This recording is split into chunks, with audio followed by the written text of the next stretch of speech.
All right, guys, welcome back to the WCS Europe Challenger Division Qualifier number 1. We are just about to pretty much wrap things up here. We've got looks like it'll be one last match here. We are jumping in to game number 2 of Bling, Team Dignitas versus Fnatic Hearthstone. We are in the lobby. The next map is going to be Newkirk Precinct. We are trying to get a score. Just asking these players which one of them took game number 1, and we'll jump into this game as soon as we can. And yeah, I'm pretty excited for this. Looks like it's basically going to be the last match that we have here today, Lillian. Yeah, it is going to be the last series of the day. The other series are already well underway and are in the ace match or in the second game too. So we're going to be bringing you UK versus the Netherlands. Of course, the Dutch player being Hearthstone and the UK player being Bling. We're in the lobby, we're all set and good to go, and we'll be bringing you commentary for what could be the last game of this stream. It could be 2, could be this game and 1 more if it goes all the way to the ace match, which would make it pretty exciting. Hearthstone's giving the ready, and I believe Hearthstone's up a game, right? That's what Bling said. Yeah, Bling said 0-1, so I'm going to assume that means the first number is usually yourself, so I'm just going to assume that Hearthstone is up 1 game. And we're in the loading screen. We're getting ready to do this. Yep, we're in the loading screen. Let's get ready for what could be the last game of this stream here today. That makes me pretty sad. We have had a pretty good day of casting StarCraft 2 for you guys. I hope you enjoyed it as much as we did. But no worries. By the time that this stream ends, the action should be happening all over the WCS NA qualifier stream, I believe. Yeah. Non-stop Blizzard WCS StarCraft action, and well, game number 2 now between these two players. Spawning in the bottom left position, he is the blue Protoss player. It is Dignitas's Bling. Currently down a map. He needs to win this if he wants to stay alive and have his hopes of qualifying for the Challenger Division come to fruition. And spawning in the bottom right position as the pink Protoss. We've seen him win quite a few series so far today. Can he win one final game to be able to take this, or will he have to play one more? It is Fnatic's Hearthstone.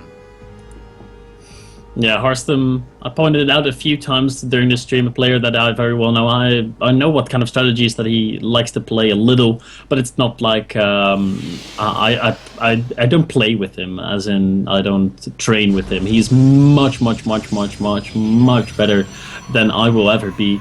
So he's definitely on a different level. But every now and then I do get to spectate some of his games, so maybe I can provide some additional insight into what we might have happening here. And this is, of course, a map that is no longer in the ladder map pool. It's starting to be faded out, isn't it? Yeah, this was actually removed for the 2013 Season 3 ladder. And you know, it wasn't really a PvP issue, I think, that caused the reasons why this map was removed. Mm-hmm. So I feel like a lot of strategies are still very viable, but I think with some of the limited space for jumping into the main base, is Blink something that we're going to maybe see, possibly Stargate? What's a preferred build you think a lot of Protoss players kind of default to on this map as far as PvP goes? I think we're not going to see much of Blink, actually. I mean, the only place that you can really blink into the main base is just a small ridge, and it's a high ridge, and that does make it a little bit more annoying to blink up and down into, because the distance is greater, and sometimes you might be like, okay, if I blink now, my stalkers are going to get to the low ground, but it's an extra high cliff, so they have to make the extra mile, so to say, and they might end up on the high ground. So definitely not thinking that we might see Blink play here. Maybe Hearthstone going to be expanding super early, just like we've seen in our last PvP series where Duck and Bishu both went for a super early Nexus, but stylistically speaking, these two players don't like to do that. Yeah, and it does look like they're going to be opening up a little bit on the aggressive side. Double gateway. We have the second gateway finishing up pretty soon, and this looks like it could be for a quick 3-stalker rush. We could see Mothership Cores join these forces, but we're actually going to have a Stargate startup for Bling. In PvP, as far as it goes, I know Wings of Liberty, occasionally we saw some interesting Phoenix play, but as far as Heart of the Swarm goes, what are our odds of seeing an Oracle versus Phoenix play?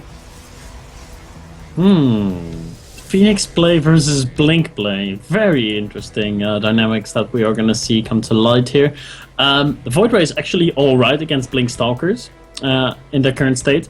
So if that does end up happening, if Blink scouts some way that he is going to be attacked by Blink Stalkers, maybe he can get some Void Rays out and equalize things a little. But we're going to have to see... Oh, it's a Dark Shrine actually. It's not going to be a Blink build. Wow, I really thought that it would be Blink. But no, he's gone for 2 gateways into a Sentry, into a Zealot. An Oracle on the way for Bling. This... I mean, he doesn't have too much to actually stop the Oracle. If he does any sort of pressure with this Stalker, he could try to draw him off guard, put on a little bit of pressure, and just keep him off of him. The Sentries, not the best things ever versus the Oracles. The Oracles are much faster than them, but this will also give Blink, if he makes... Oh, he's going to switch straight into Phoenix. If he uses the energy on this Oracle and doesn't do too much with it, if he expends all of the energy, he could run into an issue with the timing of this Dark Shrine. The Oracle, of course, does have the ability to detect. It can spend 50 energy to become basically like an observer in being able to see Dark Templar, but if he uses all of his energy killing probes, this could be a really weird dynamic, but he should see the Dark Shrine as he approaches. He has spotted it, and he's already getting to work on this probe line. Yeah, he's getting to work, but the Dark Shrine is about to finish up. Where's the proxy pylon, though, that Harstem is going to need? He actually has no proxy pylon whatsoever, so these DTs, if he even chooses to warp any in, are basically going to be on his side of the map and take ages to get all the way over to Blink's side of the map. The Dark Shrine has finished up. Harstem has produced the Dark Templar, and the Dark Templar is going to be working its way across the map right now, but like you said, the Oracle is going to be in position and everything should be fine. Yeah, he has actually a second Oracle about to finish, so the original one can still go on and put some pressure. He has a Phoenix as well. Not a huge deal. He could possibly use that to try to lift up one of the defending units, but Oracles, I think actually one-on-one in Oracle, how much can a Stalker fight in Oracle, or at least an Oracle fight a Stalker? I don't believe that's a very fair matchup for the Oracle at all. Oracles, of course, doing additional damage to light, so against Marines and against probes, they can kill a lot, but a single Stalker might already be too much for an Oracle. Yeah, I just know the Oracles have such a fast attack rate that I don't know. It's been kind of interesting to see the dynamic of how these new units fit into PvP compositions. But the DT is getting in. It's going to kill off 1 probe, 2 probes, 3, and gets any more, this could start to become a tiny bit of an economic issue. But he is going to use that Envision ability, and he will be able to shut down the DT. So he also uses a Photon Overcharge there, Nathanius. What do you think about that? I think that might be a little bit overkill. He had the units there to defend it. Maybe he was worried there'd be more than one, or that he might have tried to bait him back towards his mineral line and then force field him or something. But I don't know if it's going to really hurt him that much because both players have expanded, so he's not going to be able to get up anything like a really fast follow-up attack. And ooh, Bling using his Oracle, he's actually cast I believe his Revelation on these buildings. He's actually going to be able to see the vision of the units that he has marked with his Oracle, and this is actually a really nice touch to be able to spot where these units are going, but I feel like Harstem is going to keep them on the defensive end for the most part. Yeah, it's going to have to do that, really. How many... Oh, that's funny. We've seen 1 Phoenix and 2 Oracles now out on the field, and Bling really now not going to be making anything out of that Stargate for a long while. He's getting Blink at the same time. So, a very unconventional PvP we're tuning into here. Harstem's going to be going for the Robo-Plane, go for the Colossi Blade, a little bit more standard. Whereas Bling, with a Blink follow-up behind the Stargate, that's something that Harstem is not going to be expecting, but I think Harstem might have caught a glimpse of that. Yes, he has seen the Twilight Council, and he's going to fly in again with a hallucinated Phoenix. He might be able to see the Blink finish up. Yeah, and I gotta say, he is now going to finally Chrono Boost out an Immortal, realizing the threat of a mass Stalker push. So this should be able to come out in time to help him hold this. He, of course, will have the Photon Overcharge available to him, and he will also have enough energy for a Time Warp additionally in just a little bit. And we could also see him start a Colossus or a second Immortal, and it will be a Colossus. Bling is getting ready to start applying the pressure directly to Harstem, and this is going to be a bit tricky. Oh, he's using the Phoenix for the high ground vision. Very, very nice play here. He's at least get a free pylon, but needs to watch out for any kind of Well, even the force fields aren't going to do too much because he can blink away from them. He has a couple force fields of his own. I mean, I almost wanted to see maybe try to bait the army into the main and then force field him out of the natural, but it looks like he's just going to have a straight-up engagement here. And Bling, he is ready to just fight this. He's just going to be so confident to blink back all of his stalkers so far. He has not lost anything. Will finally lose a stalker, but not bad. I mean, he burned the photon overcharge, but I feel like he didn't really do too much actual damage to Harstem. No, it has not. Harstem taking no critical damage there, but neither has Bling. This game is still very much on. The first Colossus is now out on the field. Thermal Lance even being started. My god, Harstem is confident in holding this two-base aggression off that Bling is throwing at him right now. Blink on a blink to the high ground. Yes, he is going to go for that. The Stalker's going to go into the main base and try to do some damage. There's more army units of Bling on the low ground. He might force field Harstem in his main base, but he has a Colossus there, so that's going to be difficult. That's what I meant with that long blink. One Stalker getting stuck on the high ground there. The photon overcharge has gone down on the Nexus. The Zealots are dealing with the cannon. But for now, Harstem is holding on and now has two Colossi. Oh my god, look at those Zealots melting away. Yeah, a really nice play there. And, you know, something I kind of noticed when Bling jumped into the main base, I mean, as a Protoss player, you know, Stalkers only take 4 hits to kill a probe. Would it have been maybe more efficient for Bling when he did that split attack to just blink 4 in, try to get some probe kills while moving, you know, more of his other forces into the natural? I'm just not so sure that he needed to blink all of them, but he's going to push in towards the natural again, and these Colossi are going to wreak some serious pain. Yeah, they are. The photon overcharge is down. The Immortal is still alive. We saw an aggressive blink, but he didn't really target much down. All the Colossi and the Immortal are still left alive, and another aggressive blink comes in. Bling, is he going to be able to do this? He kills the Immortal, but one of the Colossi is still left standing. But a lot of reinforcements are coming in here for Bling. He has +2, of course, research on his Stalkers. That's what making the difference here. The second Colossi joins up. The one Colossi going to get sniped immediately. Photon overcharge is now down. Harstem does have his Mothership Core still alive, so he is still in this game. Ridiculously close. Both players trading somewhat efficiently, I'd say. I don't think either player really came out ahead. But of course, Harstem has the more late-game oriented composition, and he has Blink about to finish up, and he had +2 about to finish up. So if he buys some more time for those upgrades, it's going to be good for Harstem. Yeah, and you know what, though? One of the issues that hurt him a lot in those earlier fights was he didn't have the Colossi range, but now the Stalkers are going to blink up and pick off that Colossus again. There is an Immortal out for Harstem. He's going to immediately target it down. The Time Warp also slowing down the units of Harstem, and Blink just blinking back and forth, trying to utilize Micro, and he is actually going to be able to take a supply lead in this fight. We may see Blink tie things up in this best of 3 for the WCS Challenger Division qualifier. He is taking a lot of damage from this Dark Templar, though. Harstem trying to find a way to claw back in, using these DTs, a very smart play to push the Stalkers back. Yeah, because the Oracles, they are dead, so no detection out on the map for Bling right now. He's going to utilize his superior mobility and blink into the main base. Might be able to focus down the Forge, but the Forge has just started researching +1 shield, so that's not really the biggest deal ever. The Mothership Core has to be careful, though. He will lose that Mothership Core, but trades it for a Stalker, 2 Stalkers actually, and an Immortal. So Bling is going to be very happy with that. Fnatic Harstem, though, still has the superior economy slightly over his opponent, but he just doesn't have the units to deal with the mass Blink Stalker. He's trying to go into a Colossus again, which is a pretty ballsy move.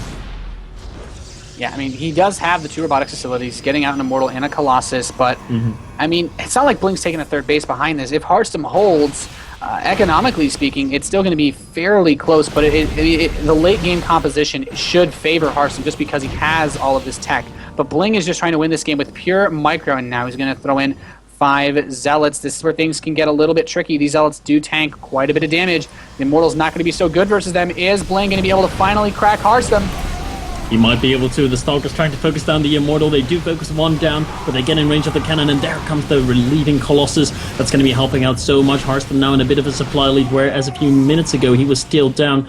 There is no detection, I don't think, for Blink just yet. He has made an Observer back at home, and the Observer is actually staying at home. That's a defensive Observer. He does have an Oracle there to provide Envision to see those Dark Templar, or is he going to use...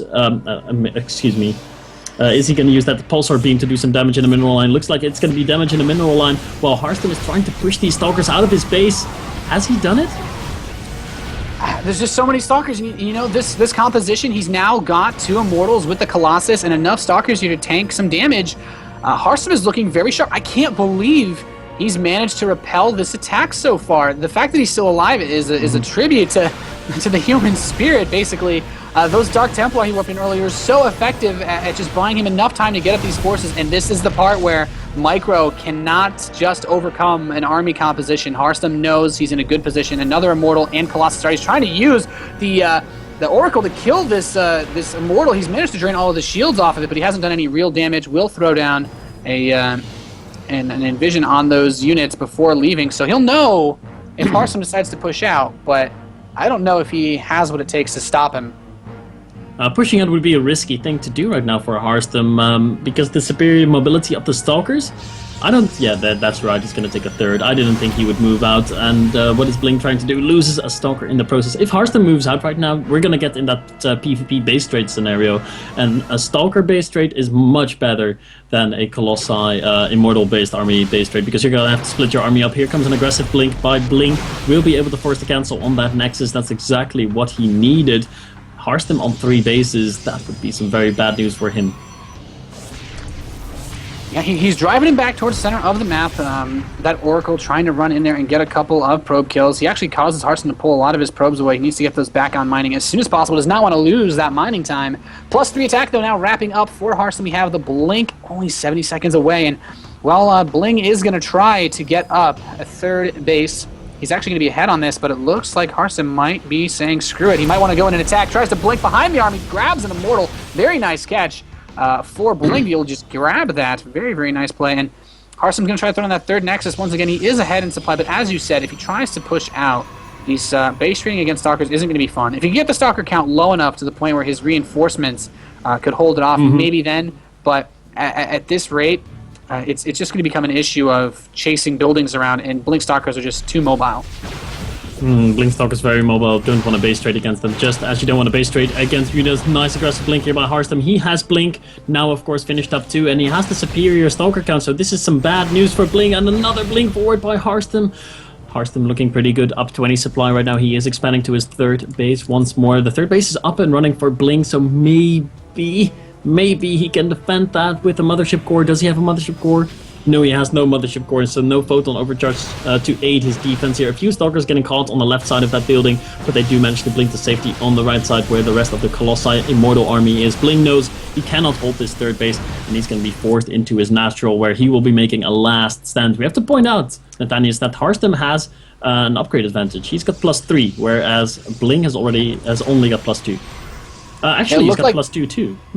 It looked like Bling was trying to catch him running into the natural and try to just sandwich him against the Nexus, even though he doesn't have that Photon Overcharge, maybe that Photon Cannon. But I feel like in this situation now, Bling can't really go for a base trade because the Blink Stalker count is higher for Harstem. He can always just pull those back and let the Colossi and Immortals do their dirty work.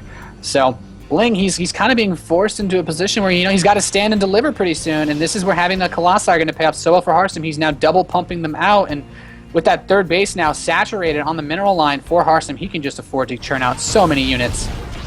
Yeah, Harstem's got an insane economy right now. He's got double Colossi production, and Bling, he's got a very cost-inefficient army versus the Colossus that Harstem has. So much AoE splash, especially with those 2 Colossi joining up in a few minutes. That almost has to be on... I don't see how Bling can really do this. How is he hoping to win an engagement versus this army? Colossi with thermal lance finished up. Maybe the upgrades are gonna do something for him. I mean, he has 2 armor, whereas Fnatic's Harstem has nothing in the terms of armor upgrades finished up yet. Yeah, the upgrade advantage is quite palpable, but we're gonna have to see. Now he's moving in. The Archons are going to go. We are gonna have what could be the final engagement with those other 2 Colossi showing up. Might be able to crash this party.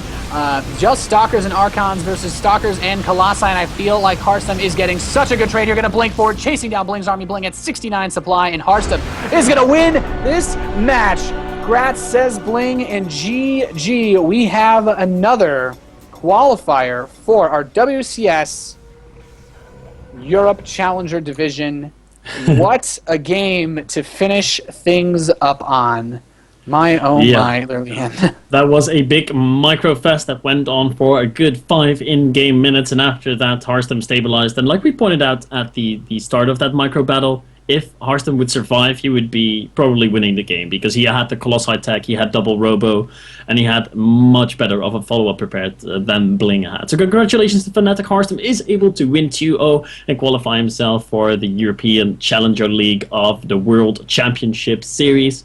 And that's going to seal the deal for us. That's actually going to be the end of the stream. This was the last game that was played. And we're going to be back tomorrow at 2 p.m. Central European Time. Yeah, well, not thanks us, a lot. not us, but the stream is going to be back. Stream will be back. Thanks once again, everybody, for tuning in. We had a blast casting. I hope you did too, Lillian. And I got to say, hopefully you guys enjoyed the games. Hopefully you enjoyed the casts. You can provide any feedback towards us. We've had our our Twitter social media available, and you guys can all go tweet about WCS. Cheer on for your favorite players now moving into the Challenger division as we progress forward with the qualifiers. This is only the first of 4 qualifiers to come. So stay tuned for more awesome WCS action. And I believe we mentioned at the start of this game that WCS America is actually going to be kicking off very shortly. So you can guys go tune in straight to that and get more StarCraft content. Yep, they are starting out right now, actually. I saw a tweet by MLG that they are now live. So every one of you 11,000 guys and girls, go over and watch the NNA WCS Challenger League qualifiers right now. I'm definitely going to be doing that. I'm going to be getting myself some food because I haven't eaten in 6 to 7 hours now, so I'm definitely a little bit hungry, guys. Thank you so much for watching. Leave feedback to this stream at Lurlian and at Quantic Nate. We'd love to hear your opinion. Feel free to write to us in the Twitch chat, but there's so much spamming going on there that it might be difficult for us to be able to see what you guys are saying. Anyway, a big thank you to Thatcher for joining us today. He's going to give you the closing words, and of course a big thank you to Nick, who's been our observer and our production guy. Follow him at NickGSC. Thatcher, go ahead. Thank you very much, Lurlian, and thank you very much, Quantic Nate. Fantastic casting throughout the day, and that game did seal us the final qualified player for the top 4 going through, and the players are Uza, Hearthstone, No Name, and Bishu. So those are the players who will be going through to the Challenger League for WCS EU. Congratulations to those players. Thank you all for watching. Like Lillian said, please go over and begin watching WCS NA, which has just started. Thank you to our stream sponsor, ProQR, and thank you to our production, Nick Baker and Game Social TV. And the final thank you all very much for watching, and we will see you all tomorrow.